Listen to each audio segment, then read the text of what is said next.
You gonna bark all day, little dog?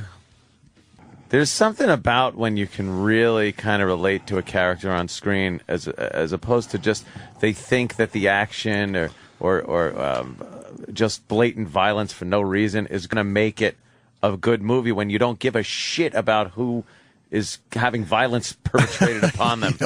I think you're right. And there's there has to be some depth behind the violence. Yeah. Doesn't mean anything. I mean, you have to care something about the person or understand the person perpetrating these things. Yeah, I mean, I'm sure you've heard it 1,000 times. The violence perpetrated against that poor cop sitting in that chair. That was done perfectly. That was, done in a way where it's like you obviously understood your character. You understood this cop is really fucked. Even though they didn't get into, his whole story, but you knew enough about him, and you knew he was scared shitless. So it was just done very well. You know how scary it is when you're begging for your life and you hear, "Are you done?" Yeah. Are you done? Yeah. It's like that really did fuck with people. Is the fact that there's no talking himself out of this. Because you're really annoying this me. guy, he's talking to a fucking, he's talking to a pit bull. I was busy trying to get something finished, and I wasn't listening to all You finished? You finished? Is that it? Is that it? I know. It's like I'm not even sure that was in the script. I probably made that up. Really? Just kind of. Yeah, I probably wanted to. I probably wanted to go to lunch or something. You finished? Subconsciously, I was trying to get on with it. You done? You finished?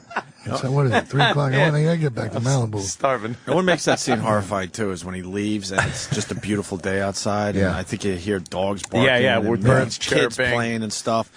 And you're like, holy shit! There's that a was my horror car. show going on Guy's inside. still inside. That was my car. Oh, that's right. Yeah. All right. You ever sell that thing? No, in fact, I still have it. We tried to sell it for you last time. Yeah. Well, I didn't get a good enough offer. No.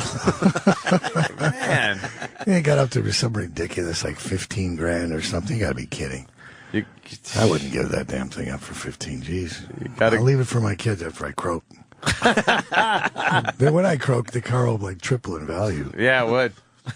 This was his car. He's dead now. You might remember this car. Remember this car? Michael Madsen opened the trunk. To get a gas can to burn a guy. That's the best part. It's such a nice day, but he's going to get gas to burn a man. I forgot, left it in the car. I'll be right back. We actually left Kirk in that chair at lunchtime once, and all time. Really? It was just a joke, He didn't appreciate it though. You handle a lot of firearms in movies. Are you comfortable with them? Do you like shooting? Yeah. Yeah. Yeah. I mean, I have a hard time sometimes watching other actors with weapons because sometimes they just don't look right holding it, Mm-hmm. And you think, well, I got this gun, it's going to be pretty good, but it isn't that at all. I can't explain it. So the way you handle it, I think, is very unique. I mean, I think Clint Eastwood is good with a gun, but it's not.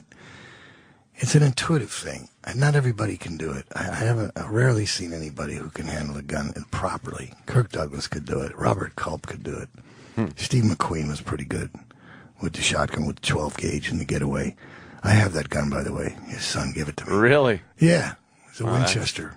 That's very cool. But the gun thing is, I can't explain it. It just... Well, I'm thinking back also to Reservoir Dogs. It almost looked like it was an extension of your hand. Yeah. You were waving, you were gesturing with it at one point, and it was like... He's fucking talking with his gun.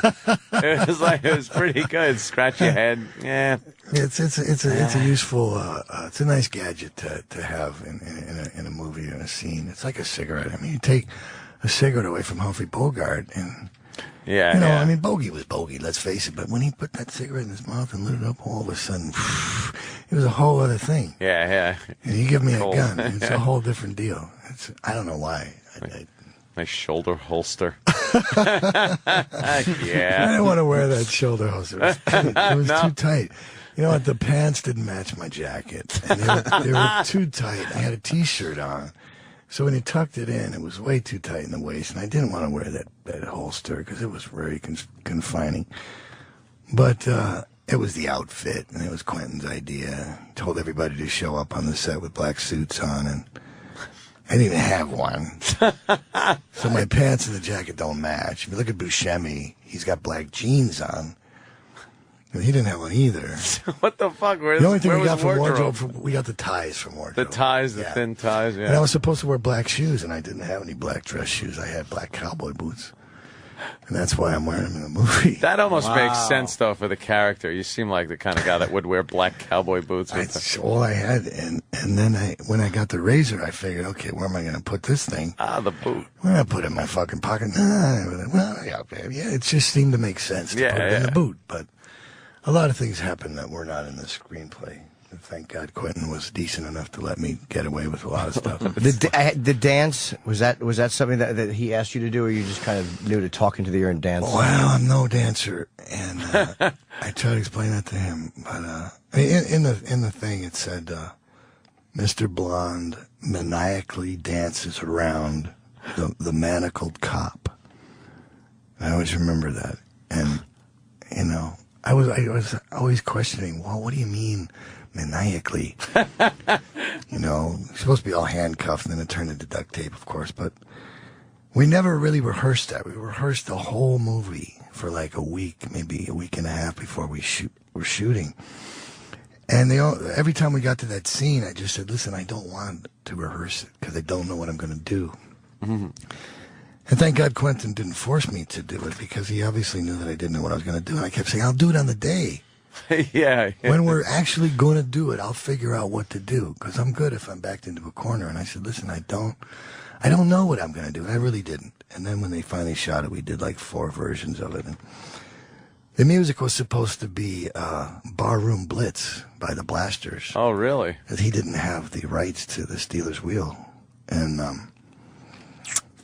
so I did it to Steelers because I knew that was the one he wanted. So, and the talking thing. It's very subtle. The little dance is very subtle. It's very understated. It's great. Yeah. It's a subtle little move. I suddenly had to do something, and then I had the damn ear in my hand, and when I was supposed to walk out of frame, but then actually he picked me up coming in the frame, and I was holding it, and it's funny when you watch yourself because you see things that other people don't see, but I see myself thinking, because I was thinking, what am I going to do? Oh, really? What am I going to do with it? So, and he was going, throw it, toss it, and I didn't really want to do that. Yeah. So I said, hey, can you hear me? That was his ear, right? Yeah, so hey, can you hear me? And then I threw it after that. But the dance is great because it really is. That's the way a sociopath who can't dance would dance. Absolutely. Does a little spin, a little backwalk. They're not good moves. That's just what you do when you're massacring a man. Like a lunatic. Yeah, it was time to get the razor out, though, because I wanted to stop dancing. Yeah. It was the perfect way to stop the dance. The song is just synonymous with this scene now. I think anytime you hear that. I'm like an animal. Oh. It's brutal. No, I told him, I said, Kirk, I'm going to jump on you like an animal. See? There was no other way to do it except mount him. It just, I realized you had to. I mean, imagine, it wouldn't be easy to. So now you're hashing this out in your head? Yeah, and Quentin's going, throw it. See, I didn't want to. I just didn't really. You just turn around like. It's like 3. And then you laugh at him. It's like 3 days later, he goes, you remember when you talked in the ear? And I go, yeah. And he goes, it's in the movie. And I had never really thought that it wasn't going to be. So it was kind of another lesson for me. Yep. I wasn't in control as much as I. And then when he goes outside, we were talking about this earlier. It's fucking amazing. But what's great too is that when he holds the ear, Yeah. and he fucking throws it, then you look at your hand annoyed that there's blood on it, and you almost wipe it on his shirt accusingly, like you're an asshole. Well, it's movie blood. It's very sticky. and there's the car you could own. Well, you see me trying to get my keys out of my pocket. My hand was all sticky from the blood. And the fucking keys were like stuck in my pocket by the 3rd time we did it. Poor Kirk was, later. He was covered in it. Yeah, he Now, was your character supposed to have just had a can of gasoline for emergencies, or did you specifically get it to burn this guy up? No, I went to get it for that purpose. Oh, okay. Yeah, that would make sense. I tried to explain to Quentin that if in fact I had set him up, if I blazed him up, can you imagine the horror of him burning in flames at the same time I'm being shot by Mr. Orange? Now, that would have been pretty powerful. Yeah, no shit. You know, that torched him, and oh my God. See, I think that would have been a lot more disturbing in the way that it actually is. But I think he was pretty fed up at my suggestions. At that point, he had it with you? Yeah, he had, because every day I had something new. So I made all this up, man. This was just me. That's apple juice, by the way. Oh, wow. Yeah. More It's the same sticky. color as gasoline. Oh, hey. Jesus. Handy to know. Learn something. Great. See, I'm going to throw the can now. I'm going to get rid of it. What's the matter? Don't do this. Please. That burn a little bit?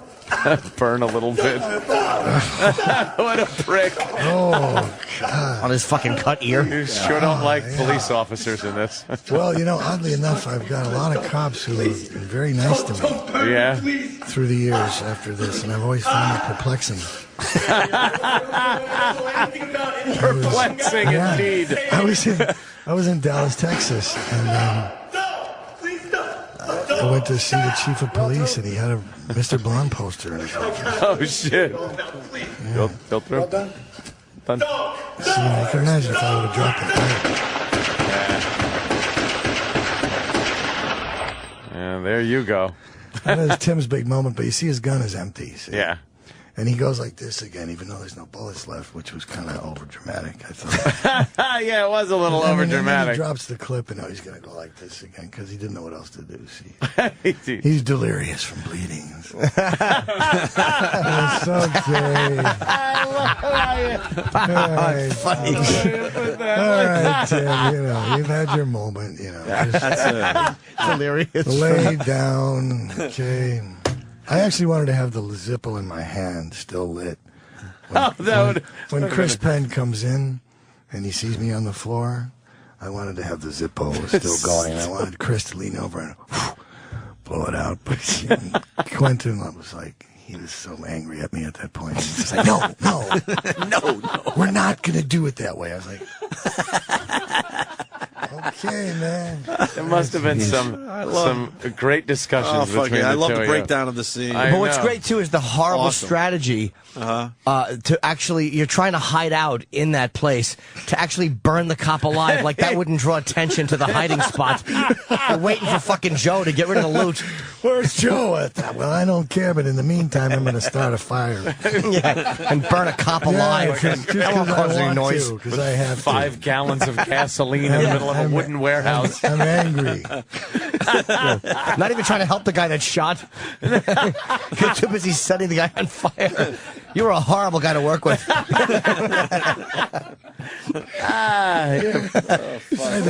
That was great. You're hysterical. I do like the breakdown But of it's it. amazing is like the stuff that made the scene so interesting, like the stuff that was so fucking great about it was just kind of, he just let him do what he wanted to do, which Yeah, is great. yeah. Yeah. No, he did the same thing in Kill Bill, pretty much. Oh, you really?